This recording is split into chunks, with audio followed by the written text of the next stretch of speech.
오늘 본문에 관한 설교를 하면서 필라델피아 10th 프레스비테리안 처치의 목사였던 제임스 보이스 목사님이 말씀하신 예화입니다. 한 젊은 아랍인이 이 당나귀에 앉아서 이렇게 길을 가고 있는데 그 길 위에 참새 한 마리가 누워 있었습니다.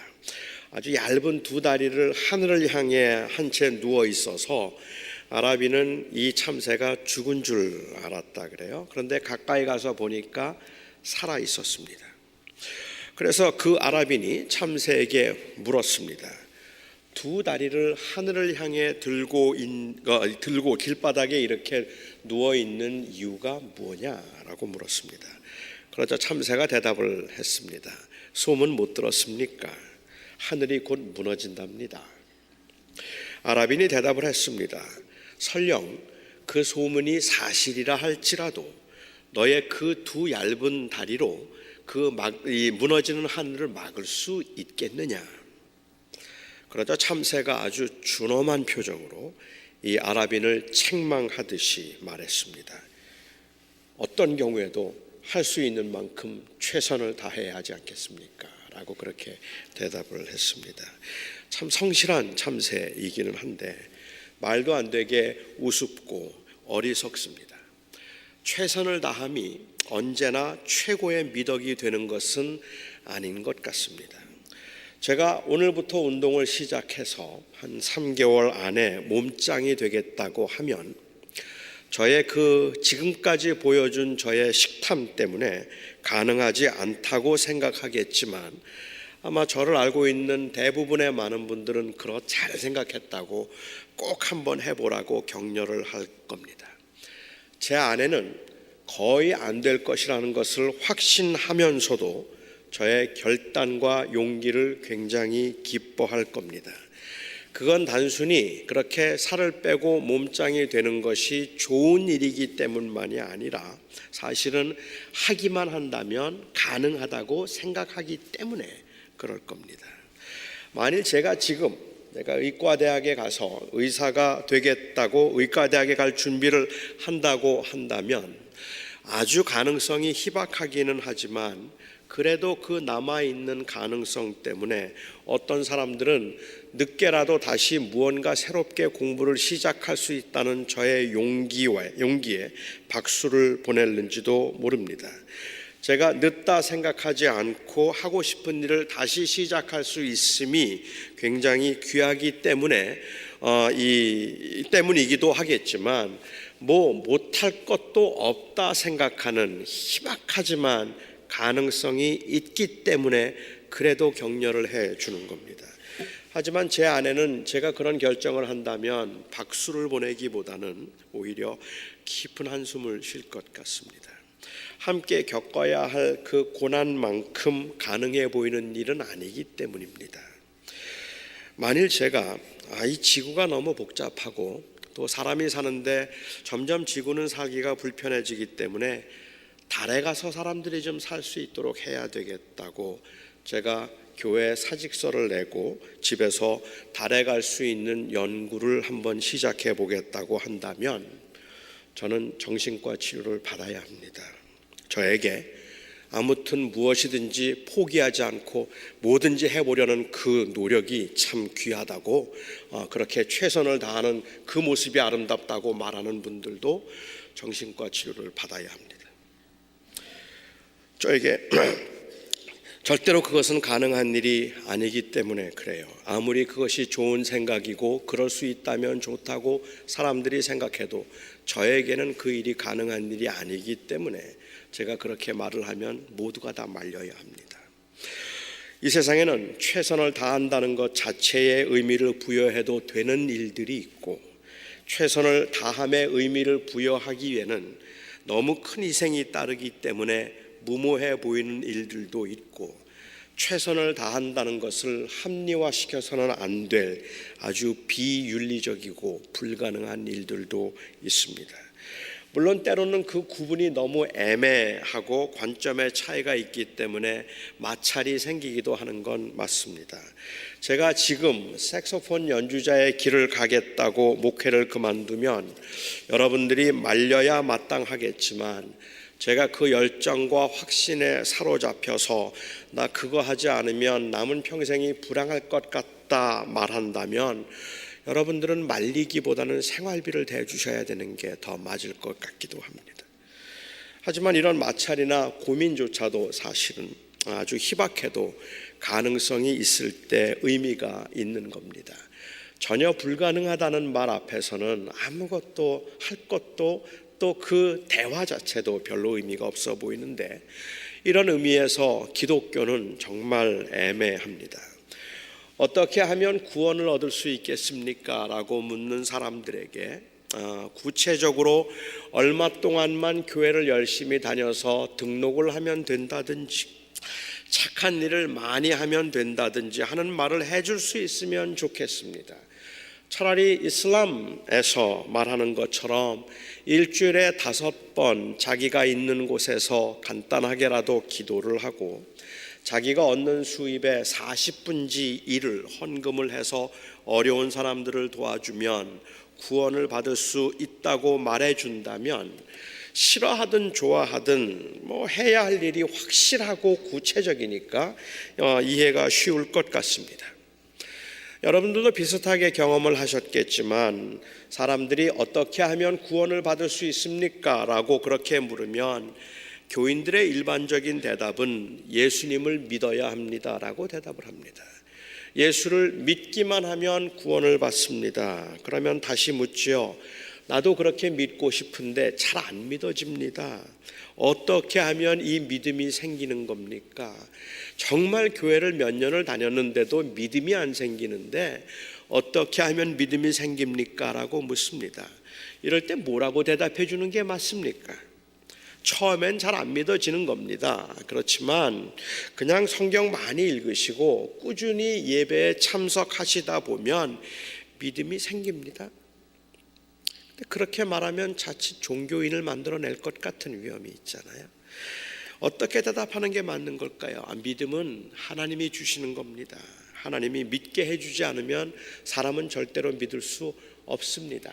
하나님이 믿게 해 주셔야 합니다 라고 대답하면, 그러면 그 대답은 맞는 걸까요? 구원이 틀림없이 하나님께로부터 오는 것이고 인간의 노력과 공적 어떤 것도 필요하지 않는 전적인 은혜의 힘을 인정한다 하더라도, 이 은혜를 받기 위해서 인간이 할 수 있는 일은 아무것도 없고 아무것도 할 수 없다는 말은 사실은 너무 절망적으로 들리는 이야기입니다. 그러면 그냥 일단은 교회를 다녀보세요라든지 열심히 기도 한번 해보세요라고 말하는 것은 틀린 말일까요? 자, 그렇다면 물과 성령으로 거듭나지 않으면 결코 하나님 나라를 볼 수 없다? 물과 성령으로 거듭나지 않고는 결코 하나님 나라에 들어갈 수 없다는 말은 무슨 의미일까요? 예수님이 메시아이신가 하는 것을 궁금해하고 하나님 나라에 대한 깊은 관심을 가지고 찾아온 니고데모에게 주님께서는 거듭나지 않고는 하나님의 나라를 볼 수 없다 하셨습니다.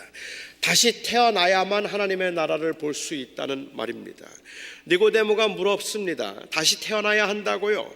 사람이 어떻게 다시 태어날 수 있습니까? How can a man be born again once he was born already? 이미 태어났다면 어떻게 다시 태어날 수 있겠습니까? 모태에 들어갔다 다시 나와야 되는 겁니까? 라고 그렇게 물었습니다.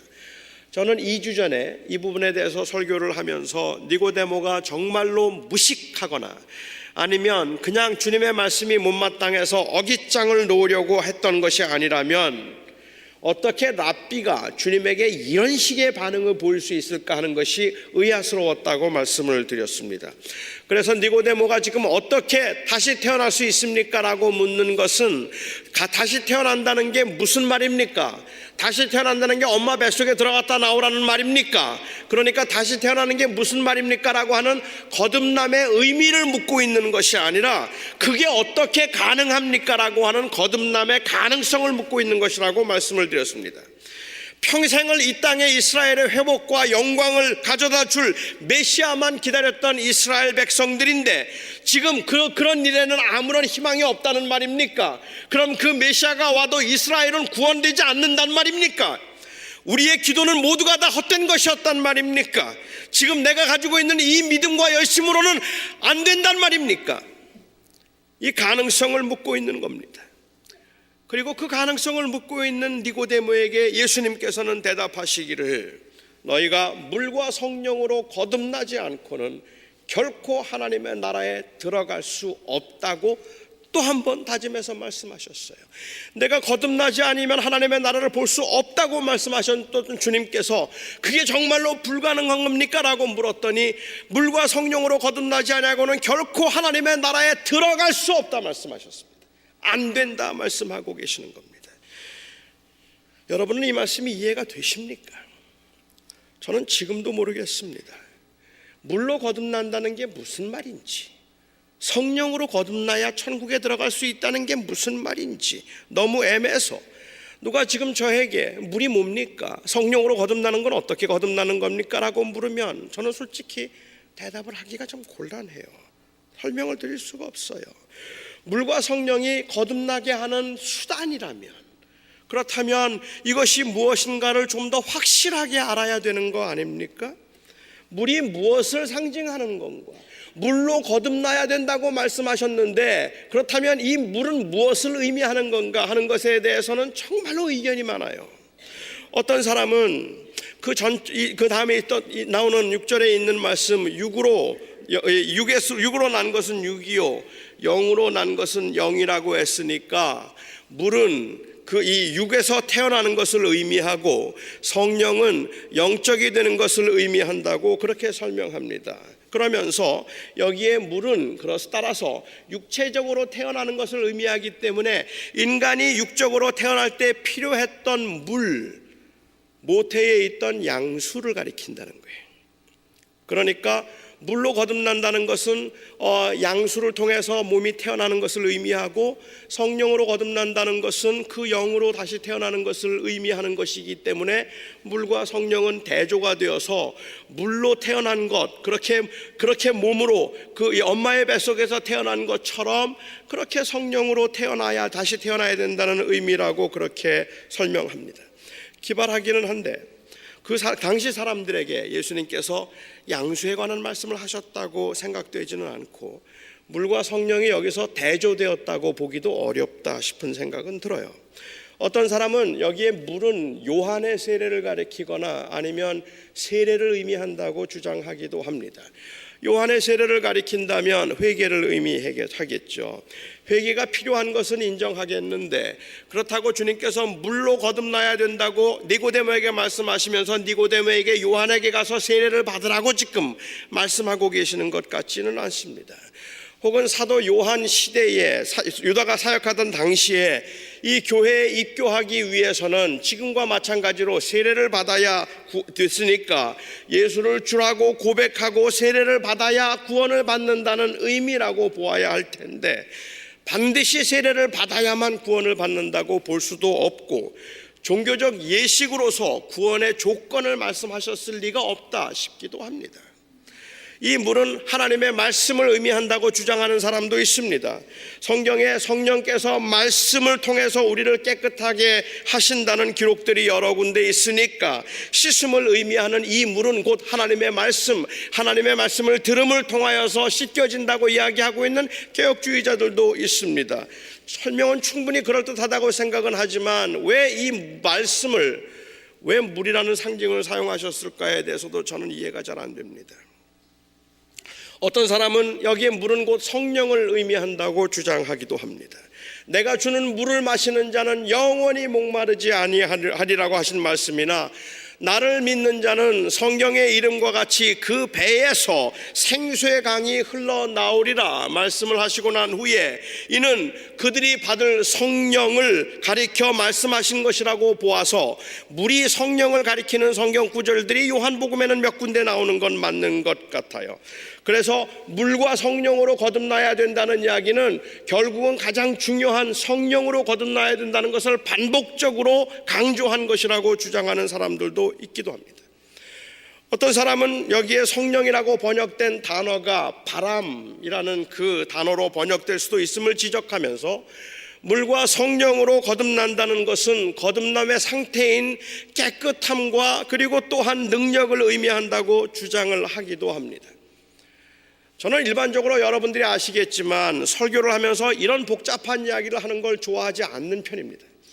저는 이런 복잡한 이야기를 하지 않는 편인데, 제가 오늘 이렇게 여러 다양한 입장들을 나열한 이유는 교회가 정말로 중요한 말씀이라 물과 성령으로 반드시 거듭난다 된다고 말하면서도 사실은 너무도 다양한 의견들이 있어서 아무도 확실하게 말할 수 없다는 사실을 강조하기 위해서입니다. 물로 거듭난다고 말하면서 물이 뭔지 일치된 의견들이 없다는 말입니다. 물로 거듭나야 된다고 말하면서도 물로 거듭나야 된다는 게 무엇을 의미하는 것인지, 무엇을 하라는 말인지 잘 모르겠단 말입니다. 저는 물과 성령으로 거듭난다는 말이 위에 언급된 것들 중에 하나이거나 혹은 전부를 의미할 수 있겠다고 싶기는 한데, 이렇게 중요한 이야기를 비유로 말씀하신, 아니면 상징으로 말씀하신 주님이 조금 야속하기는 합니다. 목사가 그런 것도 몰라서 말이에요. 그냥 몇 가지 쭉 늘여놓고 그 중에 하나일 겁니다. 이건 성실한 자세가 아니잖아요. 그냥 이겁니다라고 말을 해 드려야 될 것 같은데, 저는 그렇게 하지 못하는 것이 참 죄송할 따름입니다. 그것이 회개를 의미하던, 하나님의 말씀을 의미하던, 씻음을 의미하던, 교회로의 입교를 의미하던, 사실은 거듭난 사람이 보여야 되는 현상으로는 다 맞는 말이고 필요한 것이기 때문에 제가 선호하는 입장이 있기는 하지만, 그렇더라도 다른 입장은 절대로 안 됩니다라고 반론을 제기할 수가 없어서, 그렇게 절대로 안 된다는 그러한 반론을 제기하고 싶은 마음이 없어서 저는 그냥 그럴 수도 있겠고 이럴 수도 있겠다는 생각을 해요. 그런데 말입니다, 사실 저는 물이 무엇을 의미할까 하는 것보다 주님께서 절대로 안 된다고 하신 그 말씀하신 그것이 무엇일까가 더 궁금합니다. 뭐가 절대로 안 된다고 말씀하시는 걸까?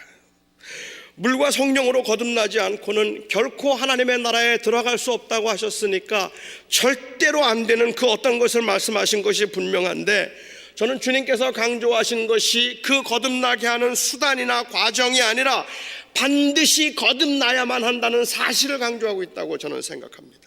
성령께서 어떻게 사람을 거듭나게 하시는지는 잘 모릅니다. 기도를 통해서 거듭나게 하기도 하시고, 설교를 듣는 중에 거듭나게 하기도 하실 겁니다. 성경 공부를 통해서 거듭나게 하기도 하실 겁니다. 아니, 어떤 사람이 하나님에 대해서 깊은 관심을 가지거나 믿음을 가지고 싶은 마음이 생기는 것조차도 성령께서 거듭나게 하신 증거일 수 있습니다. 거듭남이 철저하게 성령께서 하시는 일이지만, 그렇지만 그러니까 인간은 아무것도 할 수 없다는 말, 그것도 의미가 별로 없습니다. 어차피 성령께서 인간을 통해서, 사람들의 생각을 통해서 일하시는 것이라면 성령이 하시는 일과 사람이 하는 일을 구분하는 것은 가능하지 않기 때문입니다. 그래서 예수님께서도 바람이 불 때 소리가 들리기는 하지만 어디서부터 와서 어디로 가는지 알지 못하는 것처럼 성령께서 거듭나게 하시는 사람도 그와 같다고 말씀하셨으니까 어디까지가 사람의 일인지 어디까지가 하나님의 일인지 우리는 알 수가 없습니다. 그러나 성령께서 거듭나게 하신 사람만이 거듭나게 하셔야만 하나님의 나라를 볼 수 있는 것은 분명합니다.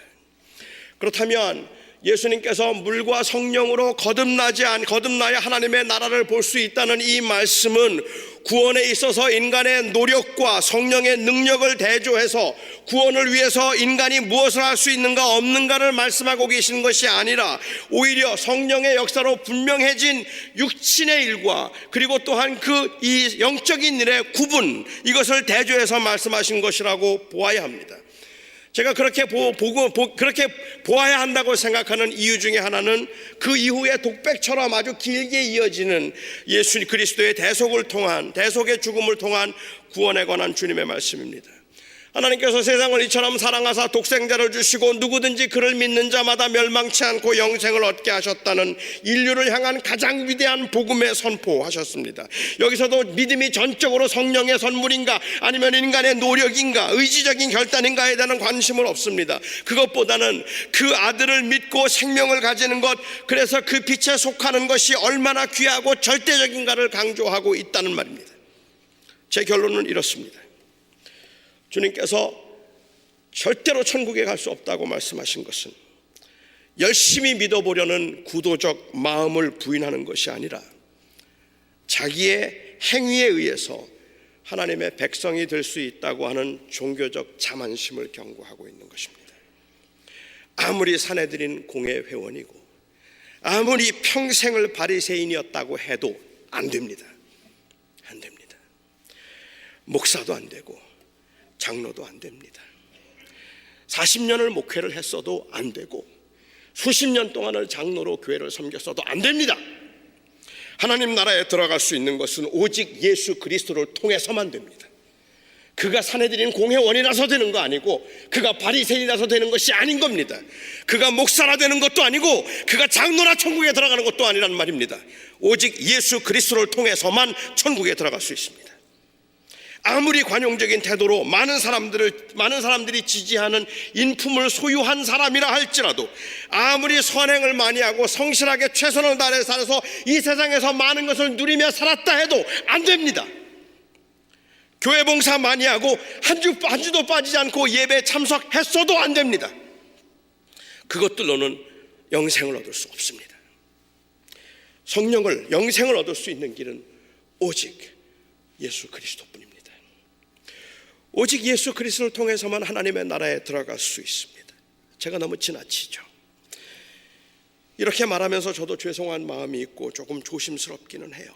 조금 더 관용적으로 말해야지 너무 절대적으로 말하는 것 같아서 독선적으로 들릴 수 있겠다 싶기 때문이긴 합니다.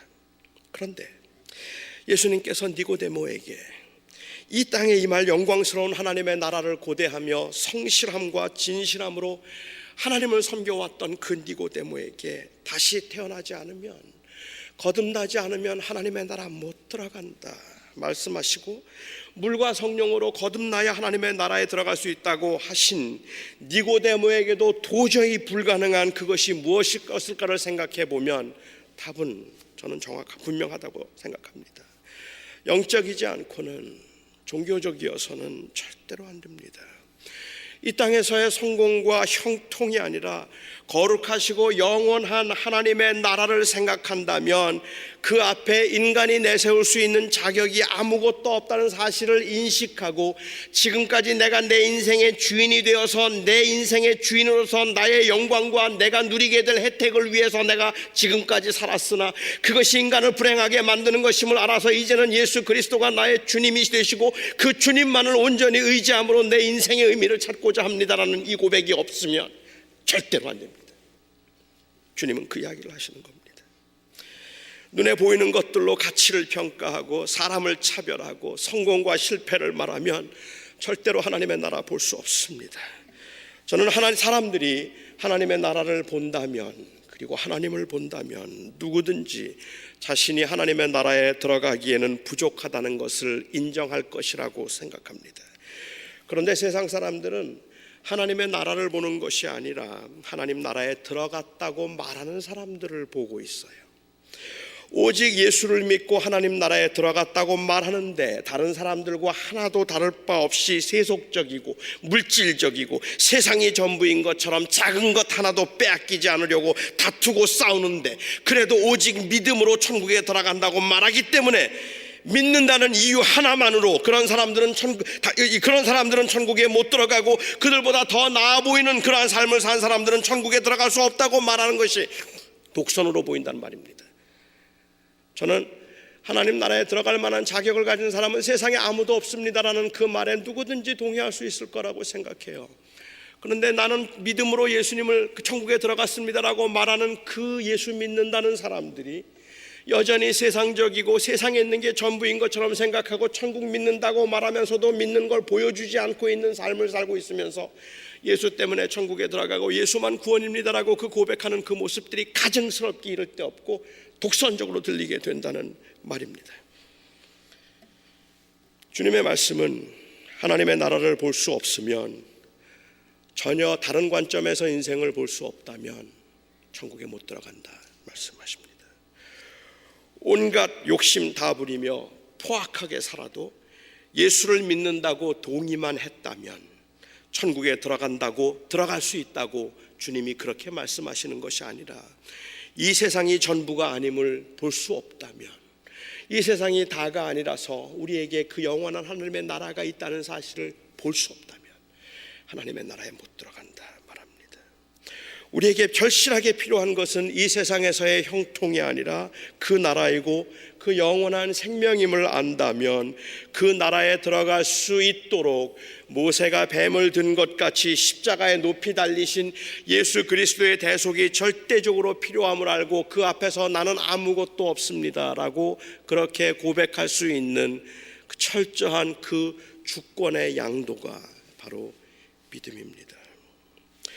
저는 아직도 물이 정확하게 무엇을 의미하는지 잘 모르겠습니다. 거듭나도록 성령께서는 어떻게 역사하시는지도 잘 모르겠습니다. 하지만 저는 주님께서 말씀하시는 주님의 심정이 무엇일까를 이해하기 위해서 저는 순서를 좀 바꾸어 생각해 보았습니다. 물과 거듭난 성령으로 거듭난 사람은 이 세상에 보이는 것이 전부가 아닌 것을 압니다. 물과 성령으로 거듭난 사람은 장로든 집사든 목사든 자기들의 종교적 열심과 신분, 소유로 그 나라를 차지할 수 없음을 너무도 잘 압니다. 그 나라가 정말로 소중하다고 생각한다면, 그 나라가 나의 생명이라고 생각한다면 내가 어떻게 그것들을 내려놓고 내가 어떻게 그 하나님 앞에서 내 자신을 겸손하게 낮추며 내 마음을 비워야 하는지를 너무도 잘 압니다. 그래서 물과 성령으로 거듭난 사람은 이 세상에서의 그 어떤 성공과 성취도 소망이 없음을 알고 그렇기 때문에 자기의 공로나 의를 의지하지 못합니다. 거듭난 사람은 그 나라에 들어가기 위해서는 십자가에 높이 달리신 예수 그리스도를 그 삶의 주인으로 모셔야 함을 압니다. 만일 누가 그러면 어떻게 거듭날 수 있는데요? 라고 그렇게 묻는다면 저는 순한 논법으로 들릴 수밖에 없겠지만 그때 예수를 믿으면, 그러면 예수를 온전히 믿고 그를 마음에 모시세요 라고 그렇게 말하고 싶습니다. 그게 거듭남입니다. 예수 그리스도를 어떻게 하면 내가 거듭나겠습니까? 라고 말하면 그냥 반복된 순한 논법이라도 좋습니다. 주님이 하시는 말씀은 나를 믿으라 말씀하십니다. 예수를 주님으로 영접하시고 그 마음에 모시세요. 그러면 거듭납니다. 기도하겠습니다.